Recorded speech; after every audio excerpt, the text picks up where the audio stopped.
Where's here? Oh, okay, yeah. ఇండియాలో మనం దేవుణ్ణి ఎంత ఎక్కువగా నమ్ముతామో బాబాలను కూడా అంత ఎక్కువగా నమ్ముతాము. సో ఈ సినిమా కాన్సెప్ట్ సెలెక్ట్ చేసుకోవడానికి ఏమన్నా ఇన్స్పిరేషన్ ఉందా రియల్ ఇన్సిడెంట్స్ మీద? నిజంగా చెప్పాలంటే ఆ దేవుడు అనే కాన్సెప్ట్ కాదు ఈ కథ నాకు ఇంట్రెస్ట్గా అనిపించింది. నిజంగా చెప్పాలంటే నేను ఎంతైనా మీరు ఏమనుకున్నా నేను కమర్షియల్ డైరెక్టర్నే. నాకు కమర్షియల్ సినిమాలే ఇష్టం. అంటే కమర్షియల్ అంటే ఆడియన్స్కి ఇష్టమైంది, ఎంటర్టైనింగ్, ఎంగేజింగ్ సినిమా. ఇట్లా preachy social concepts, art house films అని అది కాదు. ఎందుకంటే నేను కూడా మన పెద్ద కమర్షియల్ సినిమా ఎస్పెషల్లీ రాఘవేంద్రరావు గారి సినిమాలను చూసి పెరిగిన దాన్ని. అంటే నా రీసోర్సెస్ వలన it's some way one of the film making style is because of certain I'm learning. So ఇది దేవుడని కాన్సెప్ట్ మీద కాదు. నాకు మెయిన్ అట్రాక్టివ్ పాయింట్ రామకృష్ణ బాధ. రామకృష్ణ క్రియేట్ చేశారు కదా, అప్పన్న బాబా అని క్రియేట్ చేశారు. సో రామకృష్ణ బాధ అండ్ ఆయన ఎంత కొంచెం టేక్ ఇట్ లైట్గా తీసుకుంటాడు, అది ఇంకా వర్స్ అవుతుంది, నేర్చుకోడు. ఇట్లాంటి లైక్ నేను ఒక పదం వాడాను, but I don't know, everybody keeps taking it the wrong way. He's like a charming rogue, ఒక చిల్లర వెధవ. ఇది ఎవరన్నా ప్రేమించిన అమ్మాయిని రికార్డింగ్ డాన్స్ స్టేజ్ మీద పెడతారా, ఎంత ఫ్రెండ్స్ అన్న చెప్పినా, లైక్ రైట్. అండ్ ఒక పందెంలో ఎవరైనా గెలుస్తారా అమ్మాయిని? Come on, those are wrong actions. So Ramakrishna బాధ, ఆయన కొంచెం ట్రాన్స్ఫార్మ్ అవ్వాలి. ఆ గడ్డివాము, ఆ రికార్డింగ్ డాన్స్, ఇవన్నీ మనకి నచ్చిన ఎలిమెంట్స్ కాబట్టి నాకు అది నచ్చింది. సో నేను దాని మీదే ఫోకస్ చేశాను. ఇదంతా అప్పన్న బాబా, అప్పన్న గుడి, ఇదంతా సెకండరీ ఎఫెక్ట్. మనం రేపు ఏ వీధిలోకి వెళ్ళినా ఒక లైక్ ఏదో నమ్మకం ఉందో ఒకటి కనిపిస్తుంది. అది మీరు వెళ్ళేటప్పుడు ఒకసారి ఆలోచిస్తే దీని వెనక ఏమైనా రామకృష్ణ కథ ఉందా అని ఆలోచిస్తే నా జాబ్ చేసినట్టు నాకు అనిపిస్తుంది. ప్రవీణ గారు, సో యాక్చువల్లీ సార్ ఇందాక మీరు ఒక క్వశ్చన్ అడిగారు చూడండి, నేను కూడా అంత ఇంటెలిజెంట్గా అడిగాను నేను ఫీల్ అయ్యాను. మీకు బాగా చెప్పారు. నాకేం చెప్పారు తెలుసా, అంటే ఒక ఊర్లో గడ్డివాము రికార్డింగ్ డాన్స్ ఉండేసరికి ఈ కథ చెప్పాలని నేను డిసైడ్ అయ్యాను అంది. అరే ఓహో, నువ్వు ఇలా ఆలోచించావా, ఓకే వెరీ గుడ్ అని చెప్పొచ్చింది.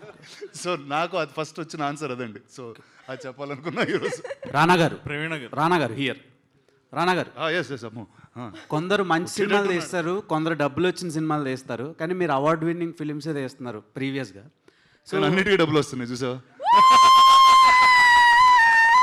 అంటే మార్కెట్లో ఒక నేమ్ అయితే క్రియేట్ అయింది, ఒక బ్రాండ్. అంటే రానా గారు టేకప్ చేశారంటే అందులో ఏదో ఒక విషయం ఉంది అని. అండ్ సినిమా చూసిన తర్వాత నాకేమనిపించిందంటే ఆ రెండు సినిమాల కంటే ఈ సినిమా ఇంకా బాగా నచ్చింది. Thank you. చాలా న్యాచురల్గా రూట్స్లో ఎలా అయితే జుత్తులు పట్టుకొని కొట్టుకుంటారో అది కరెక్ట్గా పోర్ట్రే చేశారు. సో ఈ ప్రాజెక్ట్ మీరు టేకప్ చేయడానికి రీజన్స్ ఏంటి? అదేనంటే మీరు అన్నదండి, లైక్ నాకు ఫస్ట్ ఆనెస్ట్ పీపుల్ అంటే మామూలుగా మనం లైఫ్లో చూసిన వాళ్ళని చాలా రేర్గా స్క్రీన్లో చూస్తూ ఉంటాం. అండ్ నాకు మా ఊరికి వెళ్ళినప్పుడు ఎప్పుడు అనిపిస్తుంది, అరే ఇతను ఇలాంటి ఒక క్యారెక్టర్ సినిమాలో ఉంటే చాలా పెక్యులర్గా ఉంటుందని. అండ్ నాకు తెలిసి అలా నా లైఫ్లో అనిపించిన క్యారెక్టర్స్ అందరూ ఈ సినిమాలో చూశాను నేను. So I thought that was such a enduring thing for a film to have. And నాకు నిజంగా ఆ బిలీఫ్ అనే కాన్సెప్ట్ మీద కూడా I really like how she weave the story. And ఇప్పుడు వస్తున్న సినిమాల్లో తెలిసిపోద్ది, అంటే లైట్స్ కానివ్వండి, ఆ ప్యారలైట్ చాలా వరకు టెక్నికల్గా ఇదొక సినిమా అంటే నాన్ ఫిక్షనల్ అని తెలిసిపోద్ది, సారీ ఫిక్షనల్ అని తెలిసిపోద్ది. సో ఈ సినిమా చూసిన తర్వాత చాలా రా అండ్ రస్టిక్గా మేకింగ్ స్టైల్ ఉంది. దానికి రీజన్స్ ఏంటి first of all? Exactly for that reason. So it doesn't look fictional.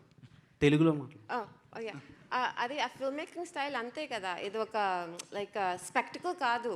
ఇది లైక్ ఆ విలేజ్లో మీరు ఉండాలి, ఆ వింటేజ్ ఫీలింగ్ కమ్యూనికేట్ చేయాలి, వాళ్ళతో మీరు ట్రావెల్ చేయాలి అని ఐడియాతోనే అలా తీసింది. సో నేను ఎప్పుడు ఐ డోంట్ థింక్ నా స్టైల్ ఎప్పుడు ఒక స్పెక్టికల్ లాగా ఉండదు అనుకుంటాను. ఒకవేళ అలా చేస్తే దెర్స్ అ రీజన్. ఆ స్టోరీకి ఆ విజువల్ స్టైల్ అవసరం. Like what's a good example మీకు, like I could only have a English cinema example, but something like The Great Gatsby or Moulin Rouge. I spectacles, The Greatest Showman on Earth. Those are spectacles. అంటే ఒక థియేటర్కి వెళ్ళి obviously ఫిక్షనల్గా ఉంటుంది. So అట్లాంటి story చెప్తే అలాంటి style grand fathers వీళ్ళంతా ఒక మాట చెప్తుండే బతికున్నప్పుడు మూర్ఖులు చచ్చాక దేవుళ్ళు అవుతారని. సో ఫస్ట్ టైం అది చూశాను రవీంద్ర విజయ్ గారి క్యారెక్టర్లో. సో ఆడియన్స్ కూడా అదే షాక్లో ఉంటారు. బేసిక్గా సెకండ్ హాఫ్లో అంటే రివీల్ చేయకూడదు, చాలా సీన్లకి చాలా ఎక్సైట్ అయ్యాను.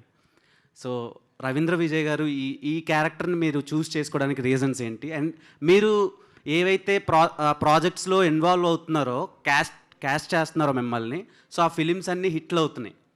సో ఇది కూడా అలానే. అవునా?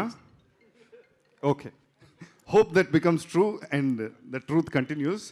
సో కథ నచ్చింది అండ్ ఆవిడ ఆఫర్ చేశారు, నేను తీసుకున్నా అంతే. ఇంకేముంది? సో రానా సార్, ప్రవీణ గారు రానా సార్, మీరు సినిమాటోగ్రఫర్ని యూఎస్ నుంచి తీసుకొచ్చారు. ఎప్పుడైనా ఆయనతో చేసిన తర్వాత ఇక్కడ ఇండియన్ నేటివ్ సినిమాటోగ్రఫర్తో చేస్తే బాగుండేది అనిపించిందా? ఎవరైనా ఐ మీన్ సినిమా చూసిన వాళ్ళు ఎవరన్నా అన్నారా ఆ మాట? నాకు అర్థం కాలేదండి. సినిమాటోగ్రఫర్ని అక్కడ నుంచి తీసుకొచ్చారు, ఇక్కడ వాళ్ళైతే ఇంకా బాగా చేసేవాళ్ళేమో అని ఎవరన్నా అన్నారా? ఎవరు అనలేదే. యా, అంటే ఫ్రేమ్స్ అన్ని. Yeah, that's